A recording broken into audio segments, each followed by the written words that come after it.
Well, Modern Horizons 3's corpse is barely cold. But like all cold-blooded assassins, Wizards of the Coast is ready to move on. So you better be too, dude. It's time for Assassin's Creed, the Magic King. Now I'm going to tell you all about this set, dude. But first, like and subscribe. You know what I'm saying, dude? You can get in the Patreon. I got a Discord going. I'll put all that stuff in the description.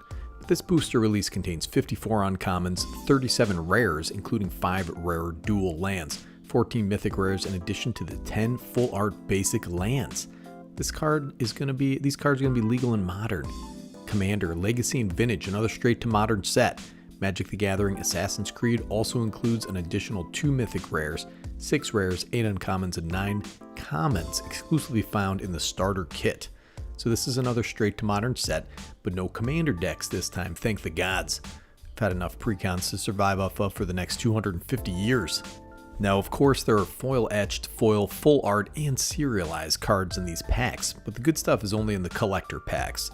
This is what it is now, man. Collector packs all the way. I'm going to be honest with you. I never purchased one, and I probably never will. They are so massively overpriced, in my humble opinion. You have rafts of people that think paying $400 for 120 cards is a good idea in 2024. Come on, dude, it's hard to even put together a salad when you're struggling in Joe Biden's economy here. Listen, brother, I don't kink shame. If you're into getting slapped silly by Wizards of the Coast, that's your jam, buddy.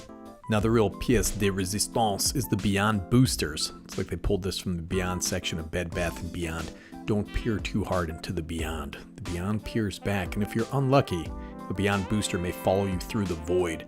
And while you're there, pick up some towels and stuff. So you're going to get 3 uncommons, 1 basic land, or it could be a rare or mythic rare, in 0.31% for the mythic rare or 3% for the rare. Then you have 1 non-foil rare or mythic rare, so this is your guaranteed rare. You have 1 traditional foil of any rarity. It could be a traditional foil rare or mythic rare in about 16% of boosters. 1 non-foil booster fun or traditional booster fun card of any rarity.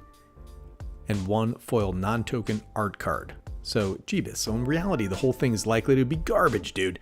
Just kidding. You get 7 cards, which tracks with the trend of giving us less and charging us more. That's it, dude. The boxes are pre-selling for $129. Not sure what they'll go for later on. There's only 24 packs a box. So 24 times 7 is 168 cards. 24/7, baby. Now, the set does appear to be fairly beefy at 105 cards, about twice the size of the Aftermath set from last year. No commons, just like that set. It's like the amp that goes to 11, no commons, so the uncommons are commons in the boosters. You just get less. I don't know, man, I like commons. Sometimes commons are the best cards, and they're cheap sometimes too, dude, like Rhystic Study. Nah, just kidding. All in all, looks like a blast for some of the build-around legends. Like old Cleopatra here, 2 black and a green for a legendary creature. Human Noble has allies. At the beginning of your end step, put a +1/+1 counter on each of up to 2 other target legendary creatures. Betrayal, whenever a legendary creature with counters on it dies, draw a card for each counter on it. It's pretty insane and you lose 2 life. Know thy enemies as thy kin. I thought Cleopatra was a nice lady, but apparently not. She's thrown a bunch of other legends under the bus. Seems pretty powerful. Counters, legends. Fling Rayhan, Last of the Abzan, Gerard Golgari Lick Lord. He can go in there and just lick him up, dude. Seems like a fun and powerful deck. I don't know anything about the games, but this is Edward Kenway. 2 blue, black, and a red. Legendary creature, human assassin, pirate. It's a 5/5. At the beginning of your end step, create a treasure token for each tapped assassin, pirate, and or vehicle you control. Whenever a vehicle you control deals combat damage to a player, look at the top card of that player's library, then exile it face down. You may play that card for as long as it remains exiled. Sweet, fancy Moses, dude. Pretty sweet build around. I like pirates, they've gotten quite a bit of support. You have vehicles in there, they make treasures. I like vehicle decks too, man. Very undersung, underutilized. Treasures are so inherently broken, man. This is going to be fun to brew for all the brew dogs out there. You ever see the video of the lady who lets the wolves lick inside of her mouth? That's how wolves say hi, apparently, but this is Ivor the Wolf Kissed. 3 red, green, and a white for a legendary creature, human assassin warrior. It's a 7/6, beefy lady with trample and haste. Whenever she deals combat damage to a player, you mill that many cards. You may put a saga card and or a land card from among them onto the battlefield. So if you mill 1 of each, dude, you're getting both, buddy. Naya mill, you have enchantments, auras, lots of ways to go with this. I love the big, greasy, combat-centered commanders. Needs indestructible, but you can get there, dude, definitely. Pretty sweet commander. Sagas need a little more support, but this can be a lot of fun. And of course, we've got some dope reprints coming in the set. Black Market Connections. We all know this is super good. Looking forward to see the price on this thing, dude. Maybe it'll drop a little bit. It's a super pricey card. I wouldn't pay full price for it, dude, if it gets down to like $3-4 or something. I doubt it, though. And then you have Cover of Darkness. 1 in a black for an enchantment. As it enters the battlefield, choose a creature type. Creatures of the chosen type have fear, dude. Twist their minds with fear, buddy. This old Onslaught rare is about $40. What a dope card for 2 mana. Sword of Feast and Famine, 3 generic mana, artifact equipment. Equipped creature gets +2/+2, has protection from black and from green. Whenever a equipped creature deals combat damage to a player, that player discards a card and you untap all lands you control. Jeebus. Has equipped for 2. Another $40 Chase Mythic. I don't own this card, man. I wish I did.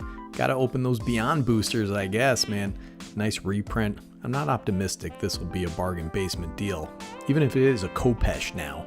Then you have the Sword of Light and Shadow, 3 generic mana, artifact equipment. Equipped creature gets +2/+2, protection from white and black. Whenever a equipped creature deals combat damage to a player, you gain 3 life, and you may return up to 1 target creature card from your graveyard to your hand, as equipped for 2. This one's pretty sexy, dude. At least it's a sword this time, you know, it's not some silly Kopesh. I have a version of this, but I still don't have it in any decks. Pretty sweet card, man. Oh my god, look at this thing. Temporal Trespass, 8 blue, sorcery, has Delve. Each card you exile from your graveyard while casting the spell pays for 1, so you can get this down to 3 mana. Take an extra turn after this one and then exile it. This card is pretty bonkers, man. Only one printing, currently about $20. Thematically pretty appropriate too.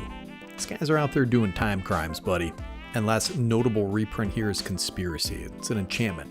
As it enters the battlefield, choose a creature type. Creatures you control are the chosen type. The same is true for creature spells you control and creature cards you own that aren't on the battlefield. Every set, somebody brings up this card, right? So I'm glad it gets a refresh here. People are always like, oh, well, if you cast Conspiracy, it's like, yeah, I know, dude, but it's a 100-card singleton. How am I going to get this thing out of there? I'm going to go waste a tutor on this damn thing. I don't know. Anyways, I like the art. Looks like that Tom Cruise movie, Eyes Wide Shut. You ever watch that one? Looks like the Illuminati are planning a Bohemian Grove type situation here, brother.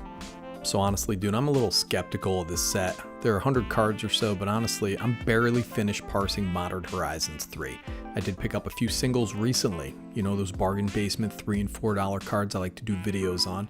But I'm not really planning on getting anything from this set unless something really hits the bottom, dude. What do you guys think, man? Are you getting Beyond boosters? Are you snagging some singles? Are you building an assassin so you can spread his creed all over the place, dude? This guy's spreading creeds all over like jelly and jam, dude. Let me know in the comments below, and thanks to all the patrons out there. You guys rip, you guys rock. Snicky G, Better Commander, signing off.